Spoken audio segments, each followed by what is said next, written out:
आप सभी का स्वागत है प्रतिभा क्लासेस में।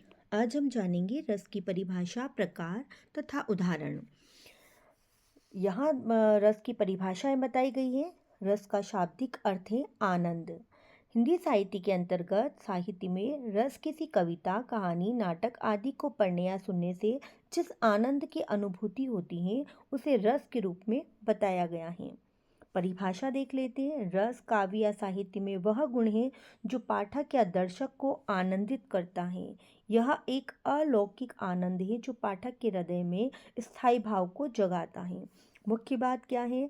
रस किस भाव को जगाता है? तो रस स्थायी भाव को जगाने का कार्य करता है।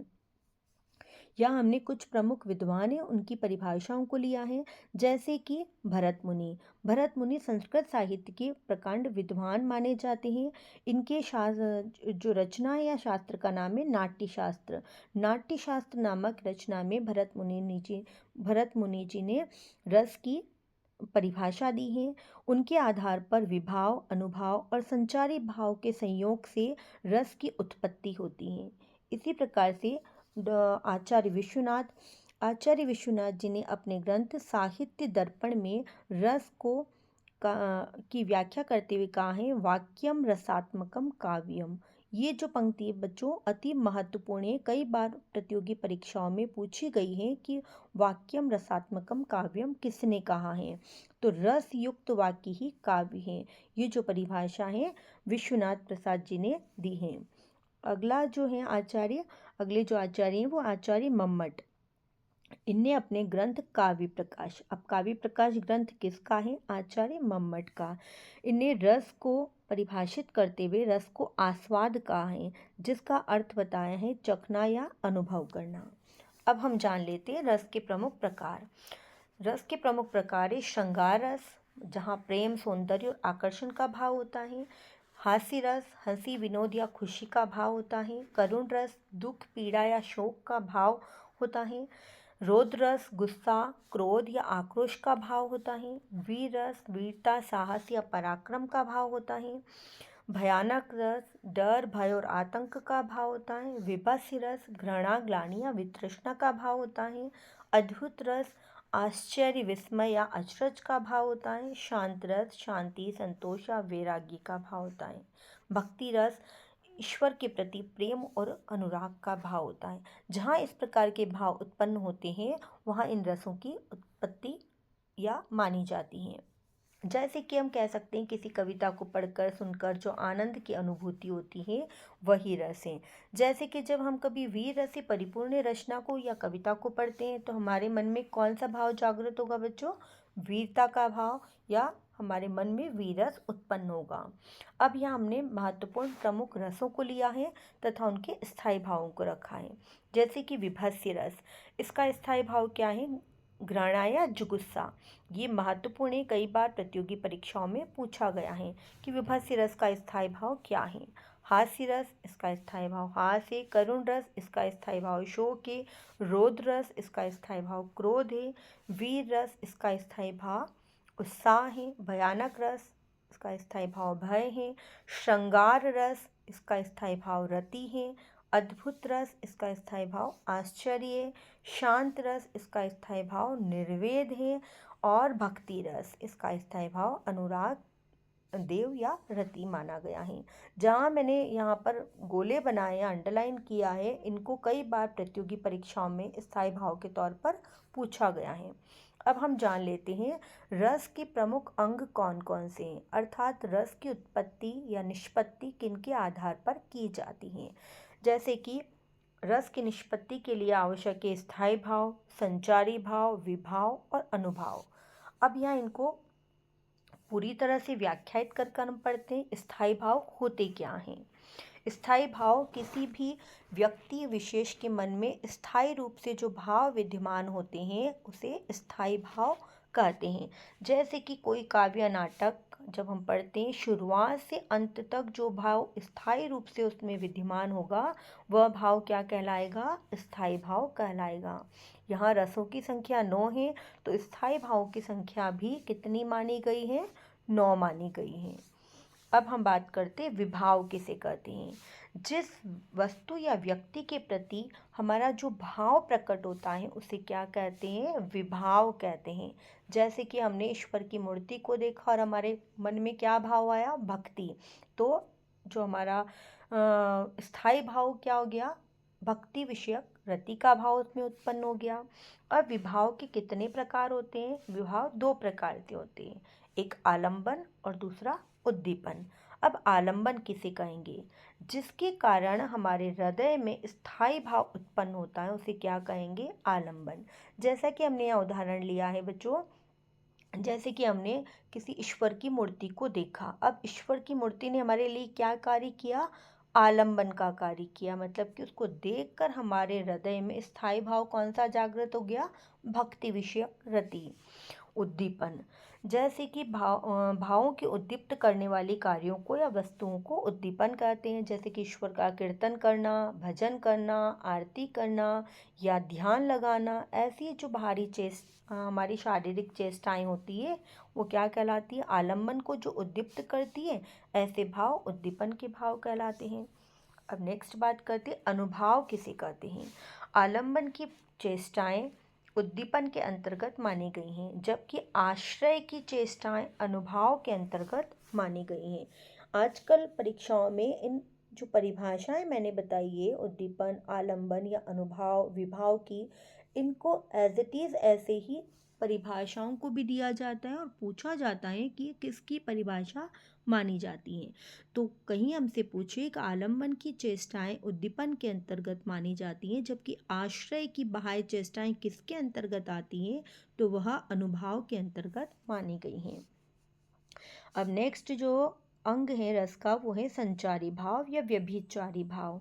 स्थायी भाव को पुष्ट कराने वाले भाव को क्या कहते हैं, संचारी भाव कहते हैं। संचारी भावों की संख्या कितनी मानी गई है, बहुत बार परीक्षा में पूछा गया है, इनकी संख्या 33 मानी गई है। अब हम बात करते हैं श्रृंगार रस। श्रृंगार रस किसे कहते हैं, किस प्रकार से इसकी उत्पत्ति होती आदि।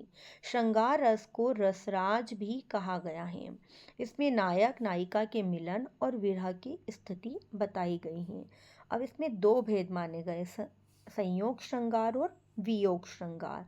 संयोग के अंतर्गत जब नायक नायिका के मिलन की स्थिति की व्याख्या होती है वह संयोग श्रृंगार, और जहाँ नायक नायिका के विरह वेदना की मनोदशाओं की व्याख्या होती है वहाँ वियोग श्रृंगार पाया जाता है।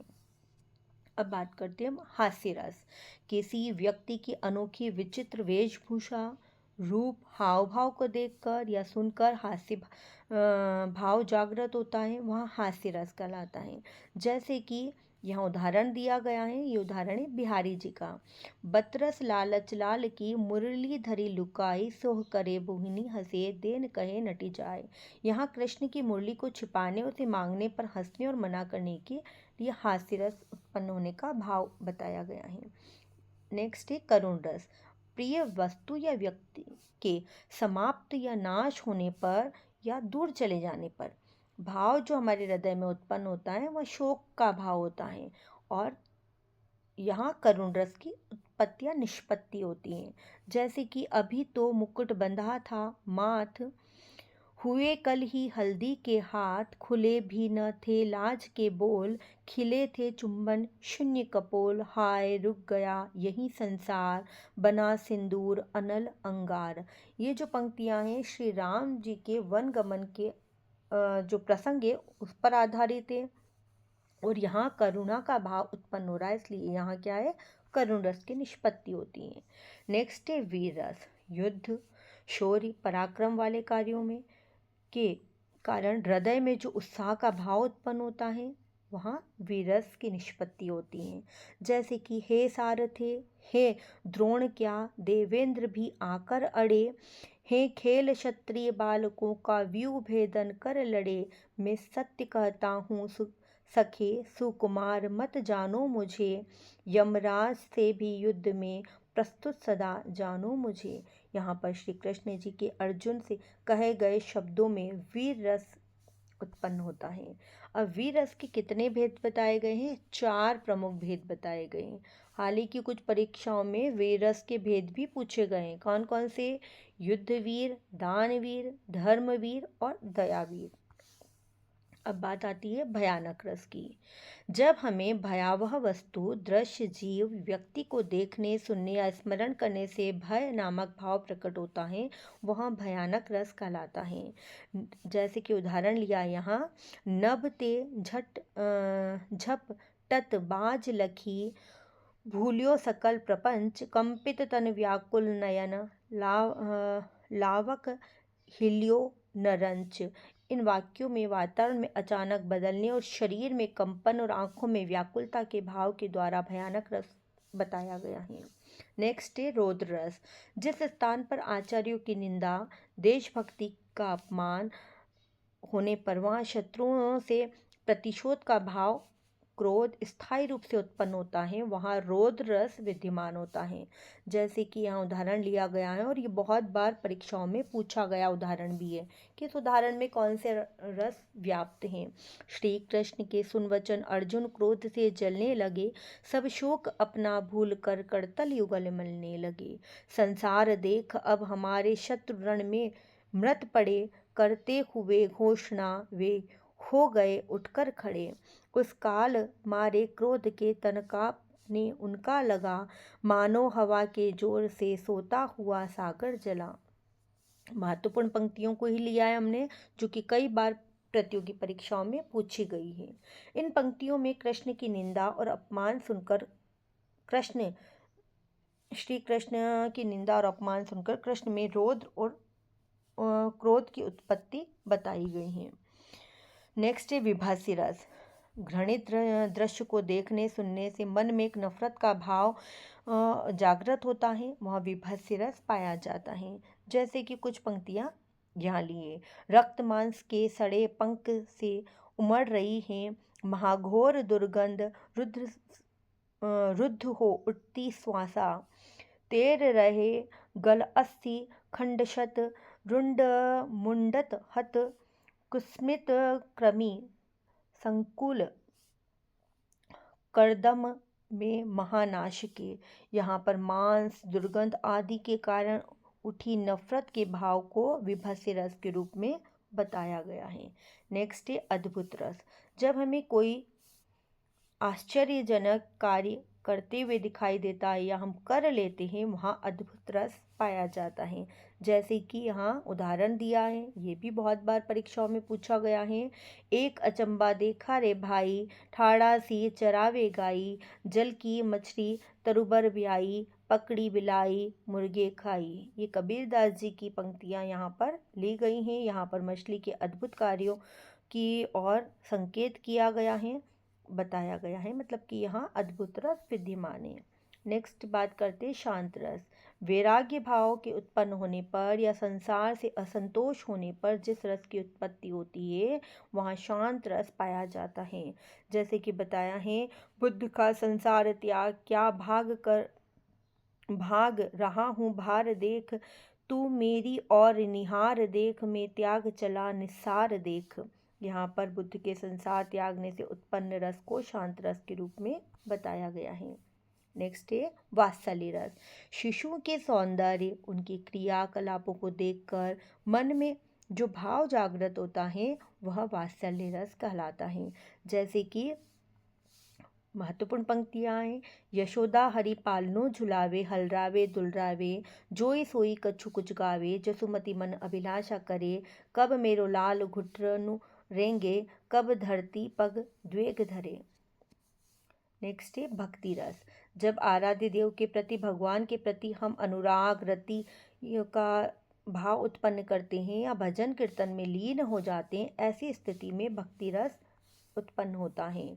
जहाँ को हरि दृढ़ करी अंग कर्यो, सोई सुशील पुनित वेद विद विद्या गुणनी भर्यो, उत्पत्ति पांडु सुतन की करनी, सुनी सत पंथ उर्यो, ते त्रिलोक की पूज्य पावन, जस सुनी सुन लोक तर्यो, जो निज धर्म वेद बोधित, सो करत न कछु विसर्यो। इन वाक्यों में देव आराध्य शिव के प्रति भक्ति के भाव को बताया गया है। निश्चित रूप से आपको इतना समझ में आया होगा। अब इसी टॉपिक से हमने कुछ ऑब्जेक्टिव प्रश्नों को भी आप लोगों के लिए चयन किया है, जिस प्रकार से कि परीक्षाओं में पूछा गया है या पूछे गए प्रश्नों को यहाँ चयन किया है। पहला प्रश्न है, विभावानुभाव व्यभिचारी संयोगाद्राश निष्पत्ति, अर्थात विभाव अनुभाव व्यभिचारी भाव के संयोग से किसकी निष्पत्ति होती है। ये पंक्तियाँ किस आचार्य ने दी है, महत्वपूर्ण है ये प्रश्न। तो ये पंक्तियाँ जो है आचार्य भरत मुनि ने अपने ग्रंथ नाट्यशास्त्र में रस की व्याख्या के तौर पर कही हैं। नेक्स्ट है, वाक्यम रसात्मकम काव्यम, किसने कहा है, सभी को पता होगा, आचार्य विश्वनाथ ने कहा है। अब यहाँ पूछा अमर्ष क्या है, बहुत बार पूछा गया प्रश्न ये। अमर्ष एक संचारी भाव है। क्या है, एक संचारी, जैसे कि हमने बताया था 33 संचारी भाव होते हैं, उसमें से एक अमर्ष भी संचारी भाव है। वीर रस का स्थायी भाव क्या है, हम सभी जानते हैं, उत्साह। रस का संबंध किस धातु से माना गया है, यहाँ धातु पूछ लिया है, तो रस का संबंध स धातु से माना गया है। जहाँ किसी हानि के कारण शोक भाव उत्पन्न होता है, वहाँ किस रस की उत्पत्ति होती है, तो वहाँ करुण रस की उत्पत्ति होती है। करुण रस का स्थायी भाव क्या है, इसका स्थायी भाव शोक है। हास्य रस का स्थायी भाव क्या है, तो हास बताया गया है। चमक उठी सन 57 में वो तलवार पुरानी थी। इन पंक्तियों को पढ़कर हमारे मन में कौन सा भाव जागृत हुआ है, तो वहाँ वीर रस उत्पन्न हुआ है। नेक्स्ट है, भयानक रस का स्थायी भाव क्या है, तो भयानक रस का भय। नेक्स्ट है, शास्त्रकारों ने रसराज की उपाधि किसे दी है, तो किसे दी हम सभी जानते हैं, श्रृंगार रस को रसराज माना है। नेक्स्ट है, हाहाकार हुआ क्रंदनमय कठिन वज्र होते थे। इन पंक्तियों में कौन से रस की व्याख्या बताई गई है, तो ये कौन सा रस बताया गया है, भयानक रस। अब श्रृंगार रस का स्थायी भाव क्या है, तो हम सभी जानते हैं श्रृंगार रस का स्थायी भाव रति है। शांत रस का स्थायी भाव क्या है, निर्वेद।